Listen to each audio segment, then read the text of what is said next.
I know everybody's down on DA. Like trust me, I get it.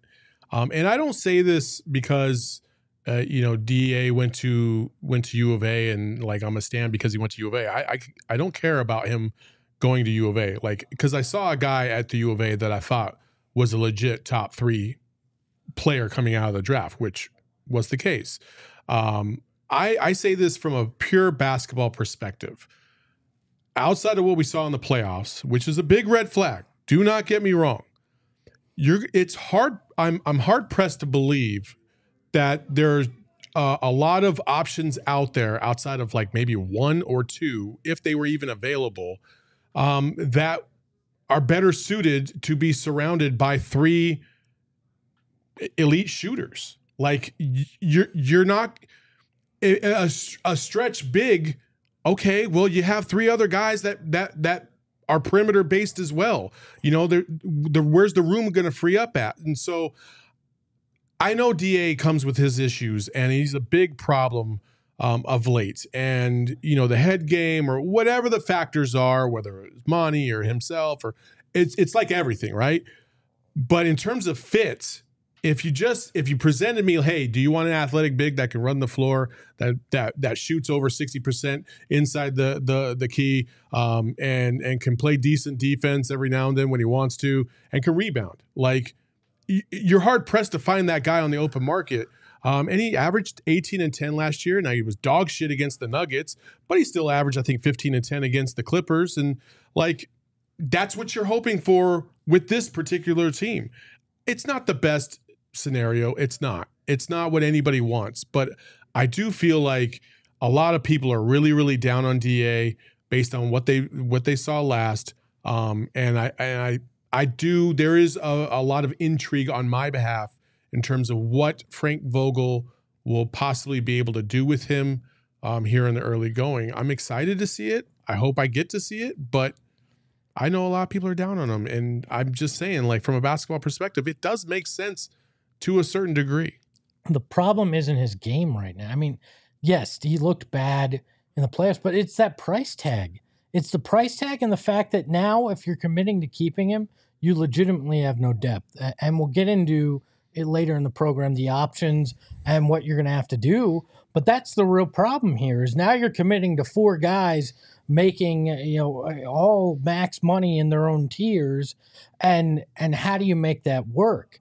And that's the problem for me. And I get it. If you don't have the offers, you don't have the offers. You can't make a move that isn't there.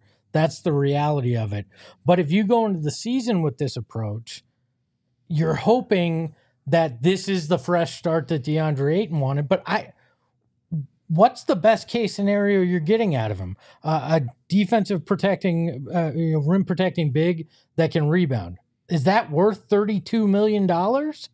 I don't know, because you're not going to need him for offense. This is not going to be a guy that's getting more offensive touches like he's asked for. He's probably getting less offensive touches in this new world order for Phoenix. So I don't know how you're gonna fix his desire to be more of a focal point where now he's the 4th best option on the team.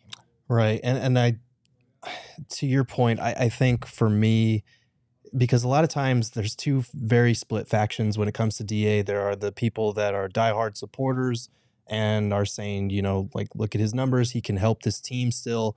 And then there's the other faction that's like, he sucks, get rid of him, I don't want him on the team.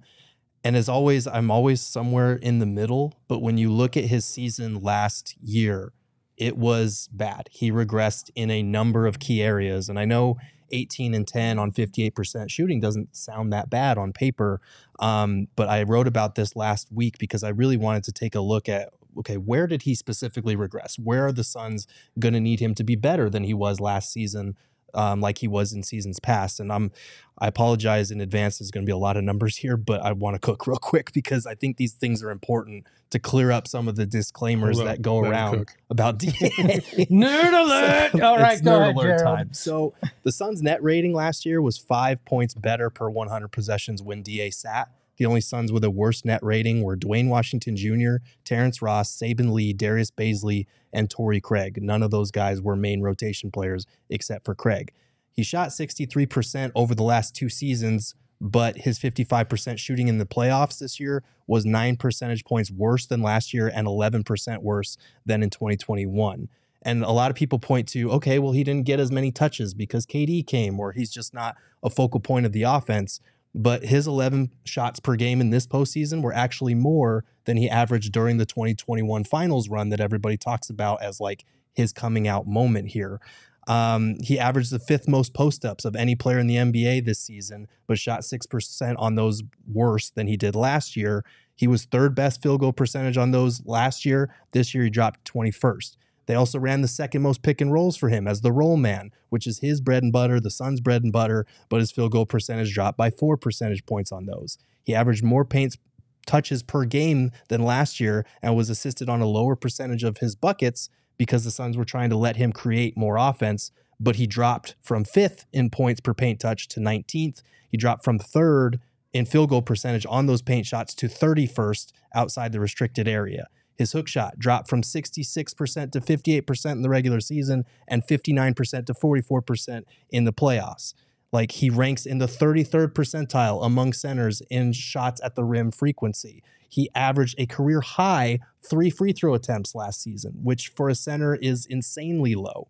And his mid-range efficiency dropped from 56% to 48%, despite being in the 98th percentile among centers of mid-range frequency. He's recorded more turnovers than assists every season he's been in the NBA. He shot 29% from 3 on 24 total attempts, despite talking about how he wants to expand his range. And defensively, opponents only shot 2.7% worse at the rim when guarded by DA. For reference, they shot 7.6% worse against Jock and 14% worse against Bismack Biyombo.